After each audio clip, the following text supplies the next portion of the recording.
let's get into it. We're up and recording. Greetings, everybody. Wesley Pepper here. This is Welcome to the Art Lexcia podcast. To all my new returning listeners, much love to everybody. Again, I appreciate everybody, all the listens, likes, comments, and so forth. Much love to that. It's the second recording for the day, and it's still Human Rights Day. So it's supposed to be a public holiday. Well, it is a public holiday. And it's a long weekend, which is a lot of fun. If you're outside South Africa, South Africans love long weekends. I guess it's part of our culture. So, but we're not here to talk about that. We're talking about a really dope-ass show happening next week at the Center for Less Good Idea. But to help me talk about it today is Balindile Ka Ngcobo, one of the playwrights that's going to be taking part in it. So my sister first, good afternoon, welcome, and how are you? I'm well, thanks. I'm really, really excited about this long weekend. Just like you said, I have been looking forward to it. We've been working really, really hard for the past couple of weeks, so it's lovely to have a nice day to just relax. That's what I'm doing. How are you? I'm pretty good. I like to complain about the weather before I start to record, and I think the humidity went up by a couple of notches. But but that's just a silly thing. Check here, man. The Unexpected City, taking place from the 27th to the 29th of March.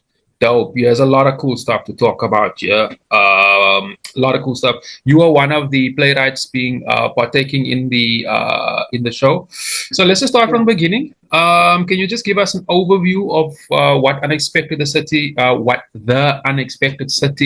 is about, and who's taking part of it, and we'll pick it. We'll take it from there.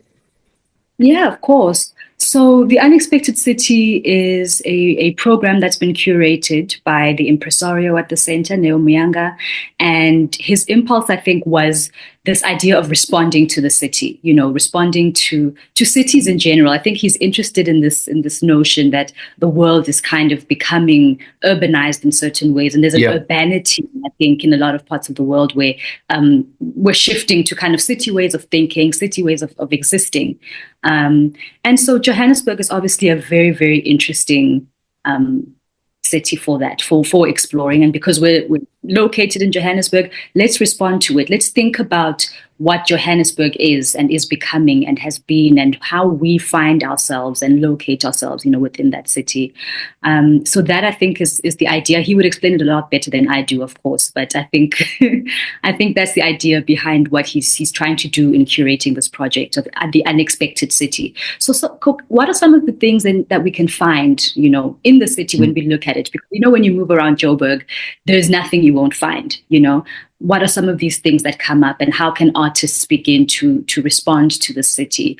So, we have work coming through from Jefferson Chabalala, who is a Standard Bank Young Artist for Theatre winner, Mumu Matsunyane as well, a Standard Bank Young Artist, I think, for this year, and myself as well. I've contributed a work to that as well. We have Gondiswa James. We have some wonderful musicians who have come on board as well. So it's a really, really amazing team of artists who are just coming to think and make and be urban, together.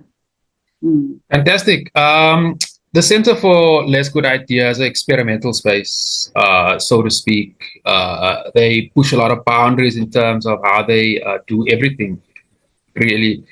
What makes this, because you guys have, in essence, there's three different things. There's the public performance, interactive mural, and the sonic and visual installations. So actually, I'd like to unpack all three. So can you just explain to me, but before we get to that, can you just explain to me your product? Is it a production that you are showcasing, or what work are you going to be contributing?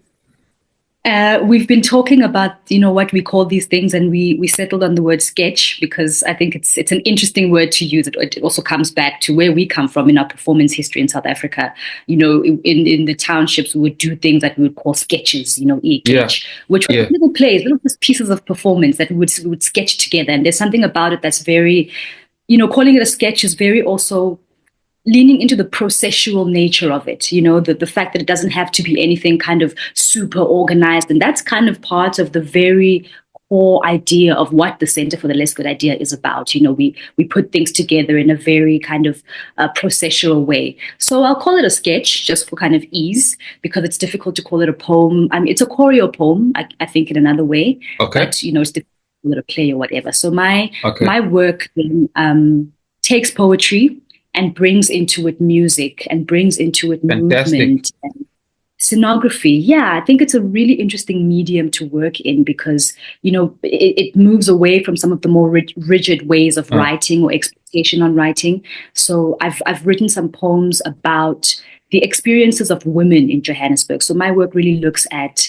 Johannesburg as what we would call a sundown town. If you remember those parts of America, certain counties and areas in the South, for example, where Black people would not be allowed to be after sundown. So that was kind of the idea for me, looking at what is it for a woman to be caught in Johannesburg after sundown? What is the experience of that? Because on the one hand, it's so beautiful to see a sunset, right? And we love to see sunsets, but you don't really stand in the middle of Joburg and go, wow, the sunset is beautiful. Because there's no time for that. No time for that. Exactly. And there's actually a line in one of the poems where I say a second is a lifetime in downtown years. And that's basically the idea that the city moves so quickly. There are so many considerations, especially when you're a woman, around your safety, around, fear and danger and so on. And so what is this irony between the beauty of the sunset and the beauty of the stars, but also understanding that you need to get home because there's a geography of danger sometimes that plays in with the beauty. Interesting. No, just for my listeners who's not too familiar with it, it can get pretty, let me just say, wild. Usually after 6:30, or once the people in the city actually left, it becomes like the city actually has a two-face. It just becomes so.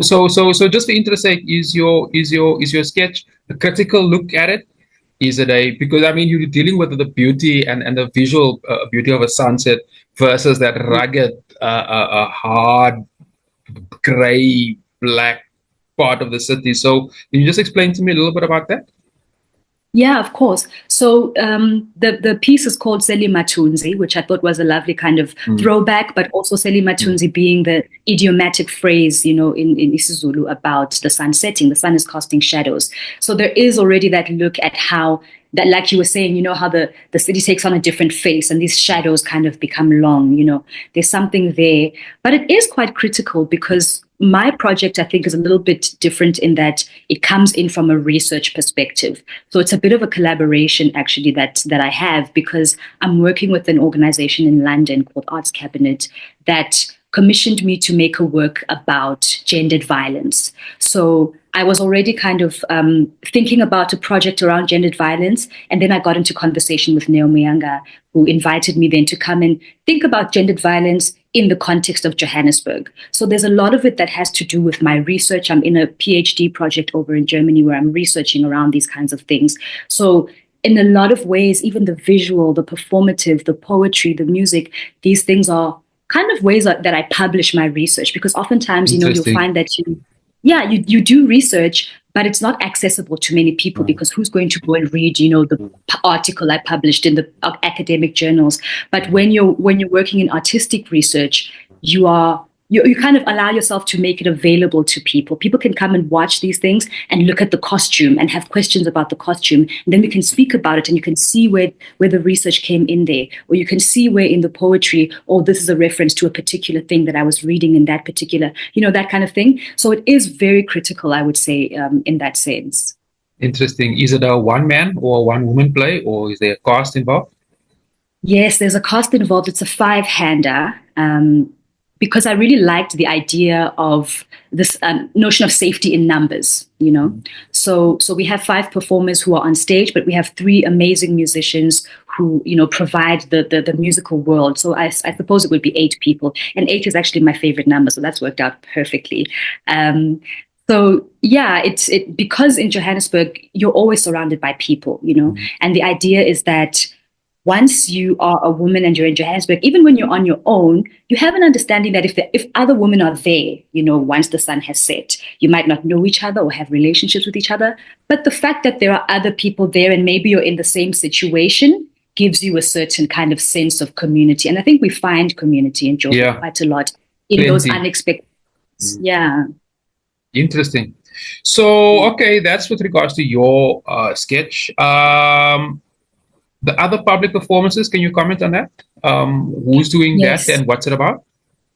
So we have a number of different things that are going to activate the space, not just kind of the center for the Let's Good Idea, but the courtyard, the street around it. We have a mural that's coming up. Yeah, I want to talk about that. Yes. We have, what other spaces? So we have the street surrounding, the building is going to be opened, and we're still thinking of kind of what we're going to do there, but there are opportunities for maybe musical performance or performative movement performances along the side of the building. We have an elevator shaft because, the building itself has an interesting history as well. So it has an elevator shaft that's never been, functional, or maybe was functional in the past, but it's not currently functional, that we're going to activate and put musicians through there as well. Gosh, my mind is spinning, but there's a lot that's basically happening in and around the precinct, basically. I think the street is not Fox Street. Fox Street is a lively street, always has been in Maboneng, So these are the things that we want to do to kind of interact with our environment so that it's not just a closed-in experience or event, but we're responding to the city and allowing the city to respond to us by putting artists, allowing artists to work out. Kondiswa James, for example, does amazing live art, and she's working on a piece that specifically looks at, and it's a bit morbid, but she looks at the dead bodies that we sometimes encounter. I've seen her. I've seen her probably walk past a dead body before. Sure, it's a horrible experience. It kind of messes up your whole day, because I remember not sure if it was dead, but I didn't have the guts to go investigate, so I just kind of looked at how everyone else is interacting. It really creeped me out. You say it's morbid as fuck. There are those experiences where you see somebody laying there and you're like, is this person resting? Because people do rest, on the side of the road or on the grass or so on. And you're like, is this person resting, or are they resting in peace? Like it's a bit scary. Yeah. So Kondiswa really wants to look at that, actually. Interesting. And so she'll be out. There'll be a work there out in the street, kind of responding to that, and just all sorts of things that I might not come to my mind immediately in the moment. No, I hear you. Those performances, are they I guess interactive with the public? Is there some form of engagement with the public? Yes, there's absolutely. I'm not sure what it will be just yet, but I remember in my conversations with Neo, him saying he wants it to be interactive. He wants the public to be involved in certain ways, certainly with items like the mural and everything happening outside. I mean, the performances happening inside the space would be sort of, you sit and you watch, particularly with mine. But if you go up into the event space, for example, and you interact and engage with the elevator shaft and the musicians, and there's a concert, and there's a lot of opportunity for that. There's also a group, I think it's the University of Johannesburg's architecture department. The students, they have come in to work with our scenographer, Ntabiseng Malaka, and they have been doing amazing work with cardboard and kind of also responding to the city. So there's a collaboration there with kind of architecture and the built environment, and this artistic take on it that's been wonderful. So I think people who might not even have access into the arts but are interested in the built environment and what that's about will be able to interact with that too. Very cool. Can you tell me about the interactive mural? It sounds really cool. The mural itself, I'm not sure exactly who the artists are actually who will be working on it. I wouldn't be the best person, actually. Okay. Yeah, I don't want to lie to you. It's going to be wonderful, though. That's fine. Just a few points on a mural. Since I've done a bunch of murals in the past, I've noticed that if there's one thing that stops people in town from, I guess, interacting is murals, because they'll just see a grey dead wall and they'll see it be primed, then the original sketch, and then one is when you start putting in the color, start taking shape. My experience is that is quite a showstopper. Yes. A lot of kids, but I've seen cars stop over. I've actually once the cops actually pulled over not to come tell us shit, but to come look at the mural that actually really happened. Yeah. So that's why I guess I was quite interested to know. Also, oh, well, you say you can't comment, but I know that I've actually done this before, where I actually had Yeah. the public actually literally draw on the mural itself. That was also Mm. pretty cool. That was also changed lives, engaged with them, and so forth. So, you say the mural's also taking place outside the Center for the Less Good Mhm. Idea? Yes, yes. And I Was just it the wanted to Fox Street side or? Okay, yeah, no, not first the cost. continue. Okay, sure. Um, I remember traveling in the DRC in Kinshasa and traveling to Ouagadougou in Burkina Faso. And one of the things that I looked at so much was the graffiti and the murals on the walls, because I've always felt that they can tell you so much about what's They do. happening on the ground, in a certain area. And so you can be introduced to the way in which people are thinking by what's on the walls, of certain places and certain environments. And I think this mural has the potential to do that. I think all murals have the potential to Mm. do that. And I think they all come from that, especially when you look at all around Johannesburg, there are these incredible murals and you see figures. It's actually coming back to my mind now. Something that Neo did say was figures, people who are part of the Johannesburg environment, the inner city icons, actually, are people who are going to be on this mural, who are going to be featured in this mural. So I'm thinking about how you'll drive around and you'll see kind of images of Miriam Makeba, or you'll see Hugh Masekela or Jonas Gwangwa and so on. Now we want to do a mural that looks at who are the icons of the inner city. Some of these people tend to be overlooked as well. But if you live in Johannesburg, you live in the inner city, you move around, there are people that you get to know. It might be somebody who sells something on the corner, who's quite important, who's a part of the ecosystem and the community. It might be somebody like the Prince of Newtown, who, Mm. as artists, we are very familiar with because he's a figure, he's an icon to us. So I think that is the idea of the mural. To maybe pay homage to these icons of Johannesburg. And I think there will be other elements, beyond that. But just that, I think, tells you a little bit. I think once you Yeah. engage with the mural, you're able to see who these people are and how they're a part of this community and why they're important, maybe in unexpected ways. Mm. Just one last question on the mural. Is it going to be a permanent mural? I hope so. I don't actually know, but I hope so. Most murals got like a short lifespan, actually, especially around Really? gentrified spaces. Few months or so, and then it's either a new project or something. But that's just interesting. And some murals got a much longer lifespan. So I guess I was Mhm. just I'm interested to actually know. curious. Whose job is it to remove murals? Like who owns? My understanding, it will be the owner of the wall or the building. And Okay. sometimes there'll be other artists that'll have a project or whatever. Mm, Sometimes the buildings get torn down. Sometimes the mm, quality of the elements usually messes up a mural over time. And I know that aesthetic value is quite important. So if it's around like Maboneng, I'm mm. sure it won't be up there long enough for it to, say for example, say there's a paste up scan over time, wind, rain, and so forth. Once it Yeah. starts crumbling, then so that kind of makes sense.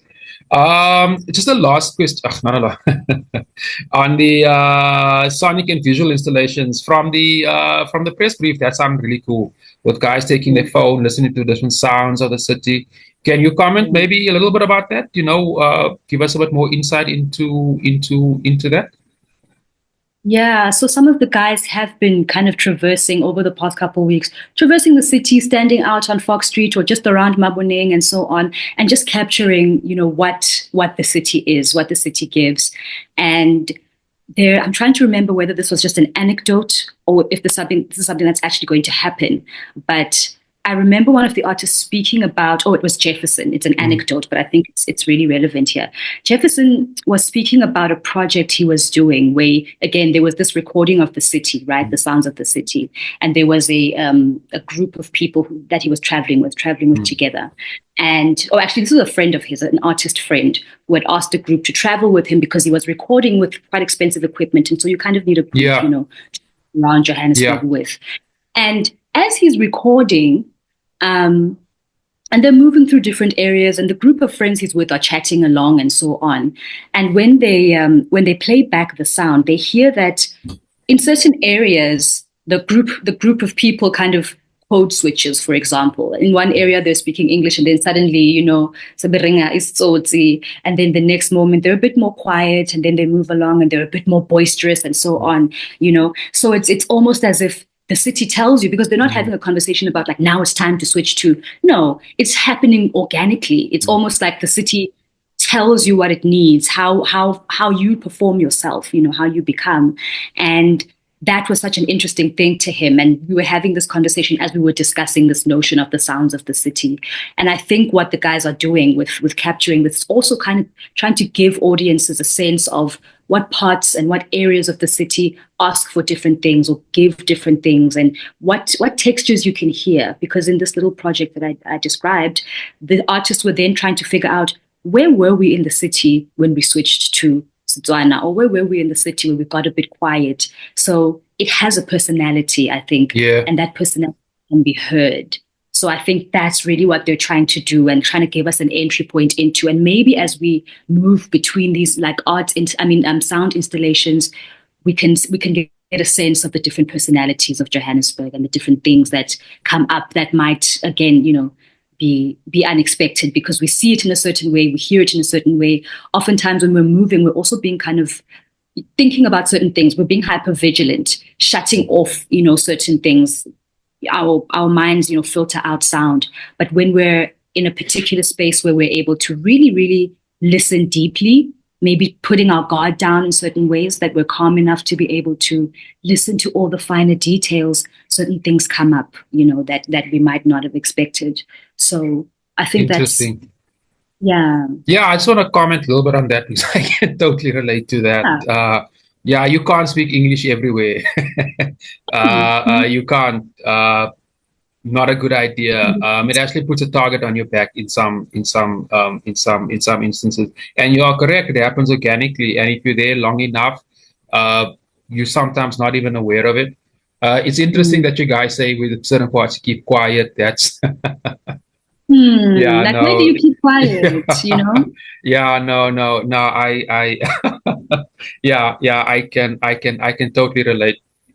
Here's a question I'd like you to comment on, because you were explaining earlier on that you're going to change that shaft and make that a bit more interactive. There's a mural outside. There's your sketch, which is indoors. So give me a sense of like how will the show happen? Is all things happening at once? Because this is happening over 3 days.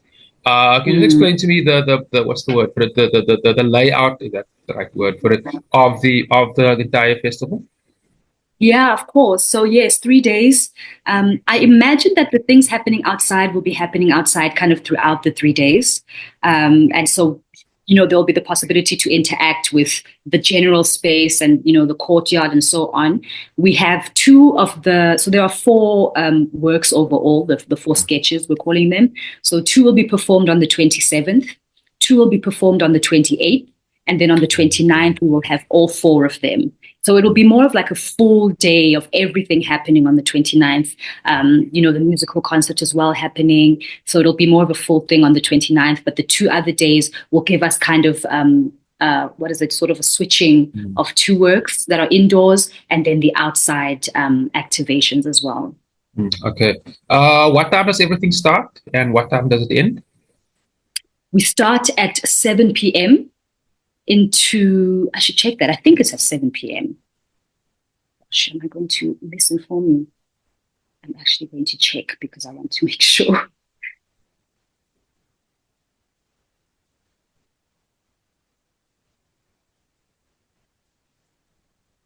Okay, maybe let's chat about something else in the meantime, and then I'll come back to tell you. Okay, I'm also trying to check here, but I'm actually not that good with reading. I'm not that good at multitasking. So I'm trying to look like I'm trying to look like something I'm not. Yeah. Anyway, if it's happening over those 3 days, I would assume that the performances will probably be late afternoon into the evening. Yes, in fact, it is 7:30 until 9:30 is when Okay. the program begins. So there are quite a few. There are quite a few. Now that I have the program open in front of me, I can actually tell you a bit more because there are installations. For example, there's a resonance and rapture installation that's going to be up inside the building in the lifted lounge. The event space is where the elevator shaft is, and that will be where the music is happening. The mural is temporary, by the way. I'm seeing this now in Yeah, I'm in sure. the I'm schedule. sure. It Yeah, will be. Mm. So explain to yeah. me. So if somebody's watching this podcast and they want to come through, Mm. do they stay there the whole day? Is there, say, if you come for the in the morning, is there uh, I don't know, is there stuff to keep them entertained for that, or is it more like you're just coming to you're going to Maboneng, you're going to watch what's happening outside with regards to the mural, going to have lunch or something, and then come back? Is that kind of what you're going for? Yeah, I think if I were an audience member, I would certainly come in the late afternoon, check out the mural, maybe hang out. There's a lovely courtyard, Mm. But also Maboneng is going through a very interesting shift, has been for quite some time now. Always. So yeah, it's always in an evolving kind of way. So it's not at this point the same kind of environment, I think, where you would spend the entire day, Oh or at yeah, least I that's would. why I'm asking. Yeah. Hmm. So I would definitely come perhaps in the late afternoon, check out the mural while there's a good amount of natural light happening, maybe go off, have something to eat, and then come back, towards the evening then to check out, the program as it runs. I think that's what I would do. Yeah, yeah, I guess I would suggest the same. I know that in town, well, basically once the sun sets, certain demographics usually just leave, and I totally get that. That's why I kind of was, asking with regards to that. So tell me, how Yeah. does is there a cover charge to come through? How, if somebody wants to come watch anything, how does that work? And if there's a cover charge, Yes. how much it is, and where do they get tickets and so forth? Yes, so all of the information. So you could follow Less Good Idea actually on Instagram.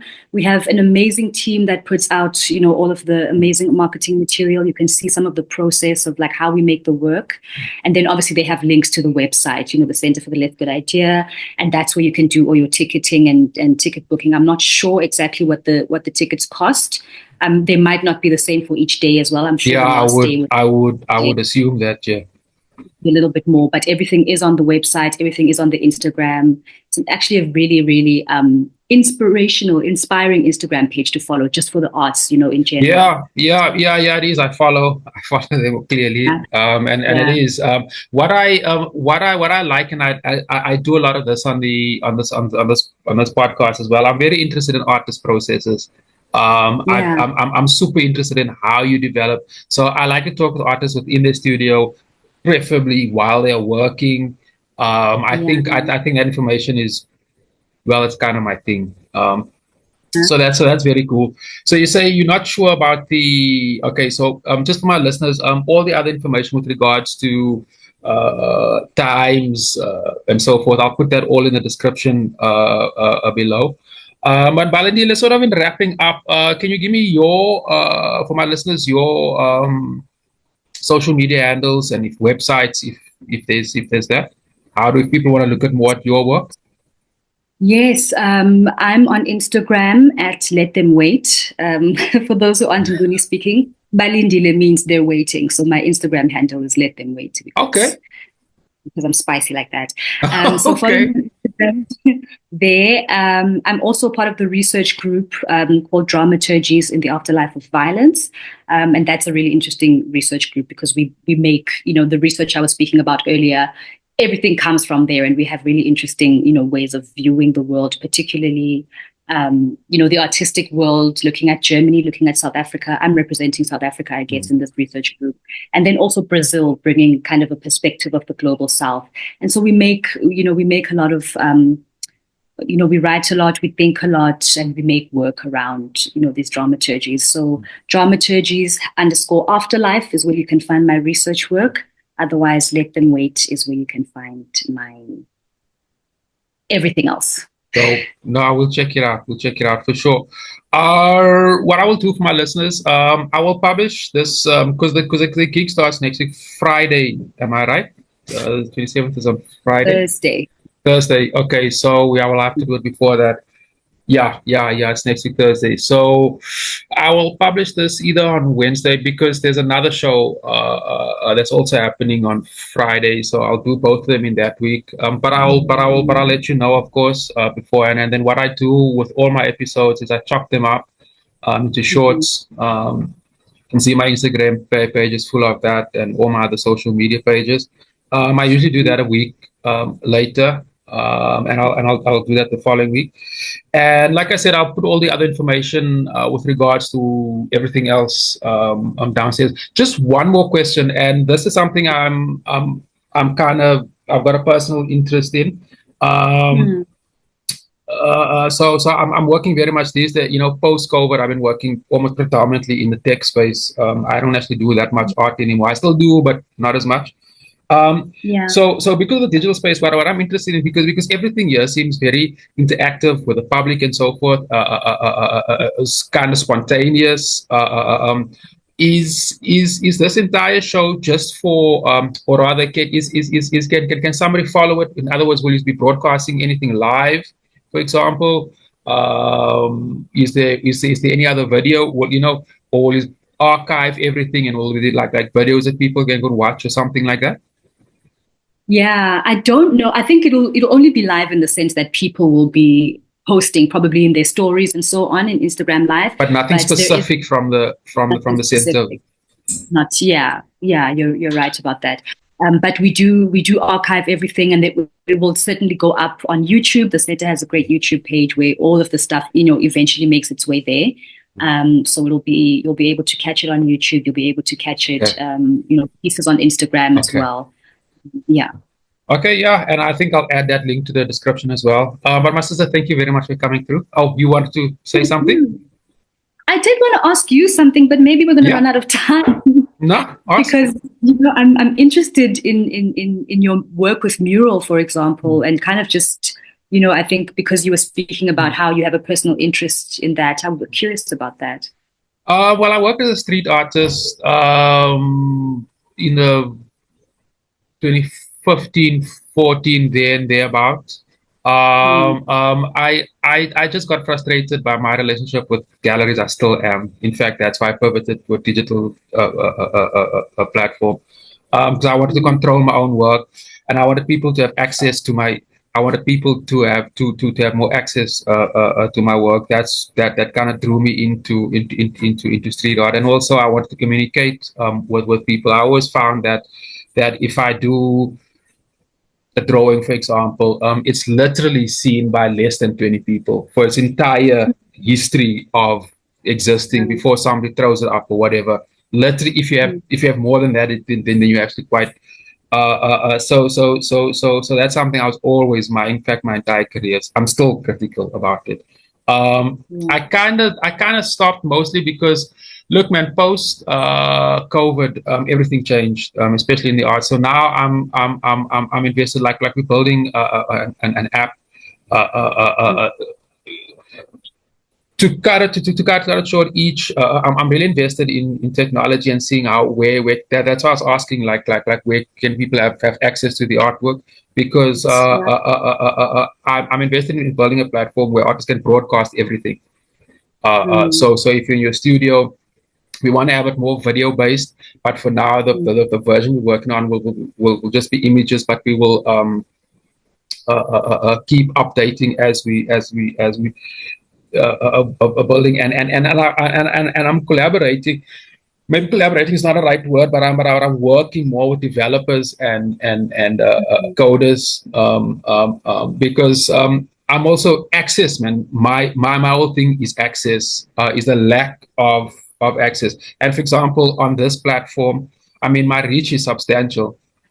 People from all over the globe listen and watch and so forth every day, which is impressive. And if I should do something in a gallery somewhere, like I said, 20 or 30 people at the most will see it. And all those 20 or 30 people, people get distracted. You on your phone or something like that.